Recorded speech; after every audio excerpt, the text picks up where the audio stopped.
নমস্কার দর্শক বন্ধুরা, রেসপোর্টসের আরও একটি ভিডিওতে আপনাদের সকলকে স্বাগত। আমার সঙ্গে রয়েছে আমার সহকর্মী সৌরভ। আমরা কিছুক্ষণ আগে এই ডালাসেই আর্জেন্টিনা ভার্সেস অস্ট্রিয়া ম্যাচ থেকে বেরালাম। প্রথমে মেসির পেনাল্টি মিস, সেই সময় অনেকটা চাপে পড়ে গেছিলো আর্জেন্টিনা।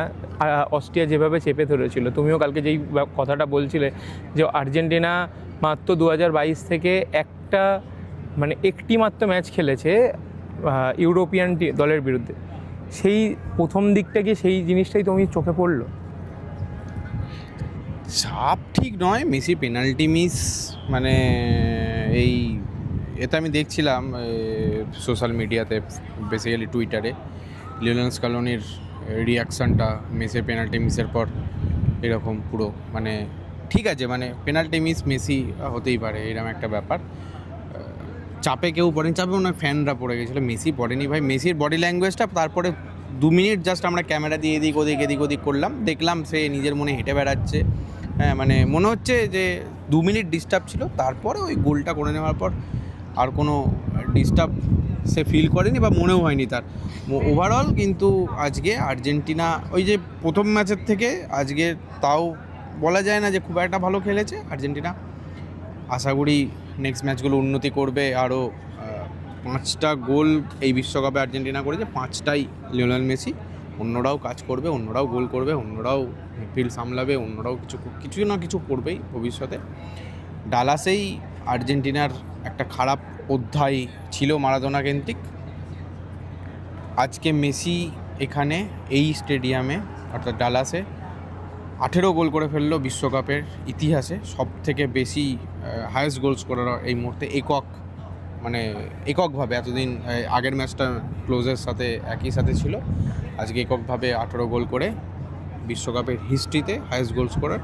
তো ভালো স্মৃতি নিয়ে ফিরছে মানে আর্জেন্টাইনরা। এখানেই গ্রুপের লাস্ট ম্যাচ খেলবে মেসিরা, তো ফিরছে বলাটা উচিত না। হ্যাঁ, মানে মেসিরা তো ফিরেই যাবে কানসাসে, যেহেতু কানসাস বেস করেছে তাদের মানে বেস ক্যাম্প আর্জেন্টিনার কানসাসে, তারা ফিরে যাবে আবার খেলার দিন এখানে ফিরবে।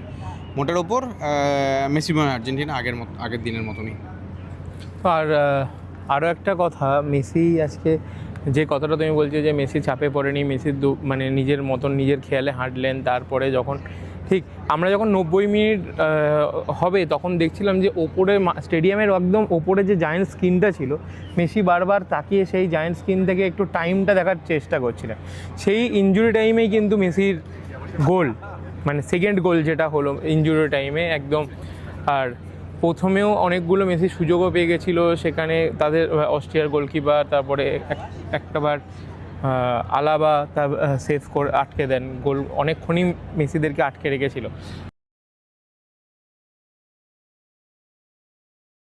মেসি ছাড়া কি আর্জেন্টিনা দলে সেইভাবে অ্যাটাকটা বিল্ড আপ হচ্ছে না, তার জন্য মেসিকে নির্ভর করেই গেমটা এখনও রিড করছে। স্কালোনি তো এই মুহূর্তে 3 স্ট্রাইকারে খেলছে না, তার দলের মেন 2 স্ট্রাইকার বা আপফ্রন্টে যে 2জন খেলছে তার নাম লাউটারো মার্টিনেজ, লিওনেল মেসি। তো লিওনেল মেসি তো দলের পার্ট ভাই। লিওনেল মেসি ছাড়া আর্জেন্টিনা তুলনা করা চলে না, যায় না। মেসি মানে অনেকে ভেবেছিল যে 39 বছর বয়স, 38 বছর বয়স, সে আর বিশ্বকাপে কীরকম পারফর্ম করতে পারে। লাস্ট 6টা বিশ্বকাপের ম্যাচে মেসি স্কোর করেছে, মানে গোল করেছে। লাস্ট 6টা ম্যাচে Messi man of the match.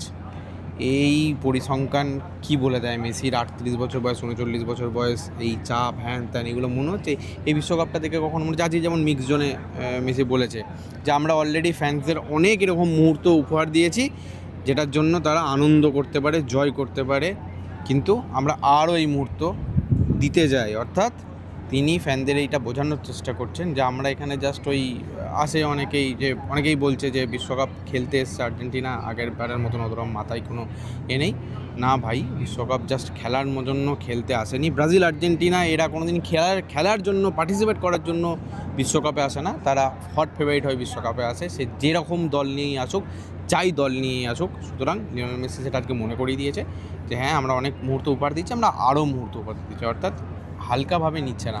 তো এই আর্জেন্টিনা ফ্যানদের কথা বলছি, আমরা যখন প্রায় খেলা শেষ হওয়ার ঘন্টাখানেক পরেও মাঠ থেকে বেরোচ্ছিলাম, গোল পোস্টের পেছন দিকে যেই জায়গাটায় এসে আর্জেন্টিনা সাপোর্টাররা এবং আর্জেন্টাইন ফুটবল দল এসে সেলিব্রেশন করে, ঠিক ওই জায়গায় যখন মাঠ পুরো ফাঁকা হয়ে গেছে, শুধু ওই জায়গাটায় আর্জেন্টাইন সমর্থকদের, তুমিও হয়তো দেখেছো, তুমি ক্যামেরাবন্দি করছিলে সেই মুহূর্তটা, যে ওখানে কীভাবে তারা সেলিব্রেশন করছে। আর কিছু মানে একটা গোলের জন্য মেসির আবার একটা হেক্টিক মিস হয়ে গেল, তো সেই আক্ষেপ কি মেসির থাকবে? আশা করি তো নয়, থাকবে না, কখনোই থাকবে না। নাহলে কোনো দিন একটা লোক এখানে এসে বলে মিক্স জোনে যে আমার পেনাল্টি মিস হয়েছে, তার জন্যই আমরা আরও 2টো গোল করতে পেরেছি, হয়তো পেনাল্টিটা মিস না হলে আমি হয়তো এই 2টো গোল করতে পারতাম না। আর ফ্যান্সরা অবভিয়াসলি আর্জেন্টাইন ফ্যান্সরা, আমি বরাবর বলে থাকি ফুটবলে আমি এই ধরনের ফ্যান্স খুব একটা, এরকম পাগলাটে ফ্যান্স আমি খুব একটা দেখিনি। অন্যান্য অনেক টিম আছে, অনেক টিমের ম্যাচ আমরা কভার করেছি বা করি বা করছি বা ভবিষ্যতেও করবো। আমার মনে হয় না আর্জেন্টাইন ফ্যানদের ধারে কাছে। আমি কাতার ওয়ার্ল্ড কাপ যা দেখেছি, এখানে অনেক ভদ্র মিন্স উগ্র সমর্থক আমি দেখেছি। মানে ড্রাম বাজিয়েই যাচ্ছে, 1.5 ঘন্টা খেলা শেষ হয়ে তার 1.5 ঘন্টা পরও ড্রাম বাজছে। এখানে 1.5 ঘন্টার মধ্যে তোমাকে বেরিয়ে যেতে হচ্ছে, 8 ঘন্টা 45 মিনিট অবধি তারা এরকম দাঁড়িয়েছিল, তারপরেও সারা টিমের জন্য গান গাইছে।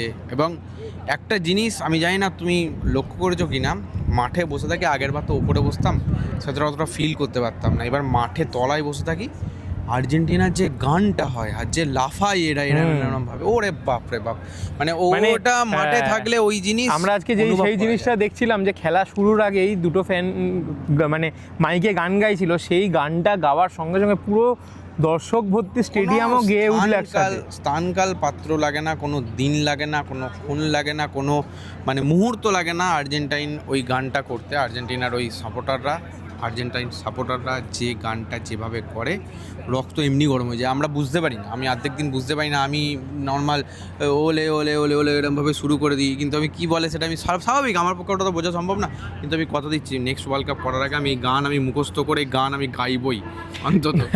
আর আমরা আগের দিনকে কানসাসে যে সাউন্ডটা ডেসিবেল শুনতে পেয়েছিলাম, আজকে যেহেতু মাঠটা পুরোটাই কভার করা, ওটা ওটা ম্যাচ শুরু হওয়ার আগে, ওটা ম্যাচ শুরু হওয়ার মধ্যে নয়, গোলের সময় নয়। মেসি যখন প্রথম গোলটা করে তখন যদি ডেসিবেলটা মাপা হতো, আজকেটা তারও বেশি হয়ে যেত ভাই, ছাদ ঢাকা স্টেডিয়াম, আরও বেশি শব্দ হতো। হ্যাঁ, ইস্যুটা সেটা নয়, ইস্যুটা হচ্ছে ওটা ম্যাচ শুরুর আগে ওরকম দেখাচ্ছিল বলে তোমার মনে হচ্ছে 100 ডেসিবেল, আগের দিন 128 30 গোলের পর দেখাচ্ছিল। এইসব না ভাই, এমনি এরা পাগল ভাই, এরা পাগলা ফ্যান। আরও একটা কথা, যে মেসিরা অলরেডি রাউন্ড অফ 32 পৌঁছে গেল, তো কি মনে হচ্ছে মেসিদের বিপক্ষে কাকে দেখতে পাচ্ছ? ভাই আনএক্সপেক্টেড, এইগুলো বলা কি করে। আমি তো চাই কেপে ভার্দে পড়ুক, যে ফুটবলটা কেপে ভার্দে খেলছে এই মুহূর্তে, কেপে ভার্দে পড়ুক, ঠিক আছে, যেই পড়ুক ভাই, তৈরি তো তাদেরকে থাকতেই হবে, এটা আর নতুন করে বলার কিছু নেই। তবে খুশি হব যদি কেউ ভালো ফুটবল খেলার টিম মেসিদের রাউন্ড অফ 32 মেসিদের সাথে পড়ে, বিকজ ওই ম্যাচটা আমরা কভার করবো, সুতরাং আমরা চাইবই ভালো অপোনেন্ট পড়ুক। তো আমরা এই ডালাস থেকে এর পরের গন্তব্য কোথায় আমাদের?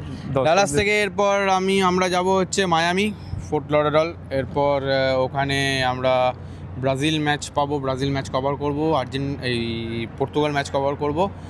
মন খারাপ করছে কারণ মেসিদের একটা ম্যাচ হয়তো আমরা করতে পারছি না, সুতরাং আমাদের আরও একটা মেসির ম্যাচ মিস হতে পারে, তার জন্য আমরা এখন থেকে তৈরি হচ্ছে। আমি জানি না কে পড়বে, কোথায় পড়বে, মেসিরা কীরকমভাবে নেক্সট রাউন্ডে কীভাবে যাবে না যাবে, মানে 32-এর কথা বলছি না, তারপরেকার কথা বলছি।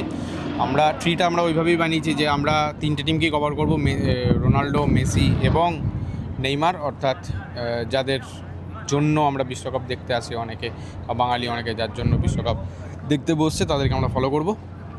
ব্রাজিল আমরা ফিলাডেলফিয়াটা করতে পারিনি, কারণ এখানে কানসাসে আমরা মেসির ম্যাচ করতে গেছিলাম, মানে আর্জেন্টিনা ম্যাচ করতে গেছিলাম, সেই জন্য ওটা করে উঠতে পারিনি। এরপর মায়ামিতে আমরা যাব, আমরা কালকে মায়ামি যাচ্ছি, তারপর ওখানে লাস্ট 2টো মানে ব্রাজিলের মায়ামিতে ম্যাচ এবং পর্তুগালের লাস্ট ম্যাচ মায়ামিতে, সেটা আমরা কভার করব। সমস্ত বিশ্বকাপের আপডেট পেতে অবশ্যই চোখ রাখবেন রেস স্পোর্টসের পর্দায়। ডালাস থেকে সৌরভের সঙ্গে শুভম মণ্ডল, রেস স্পোর্টস।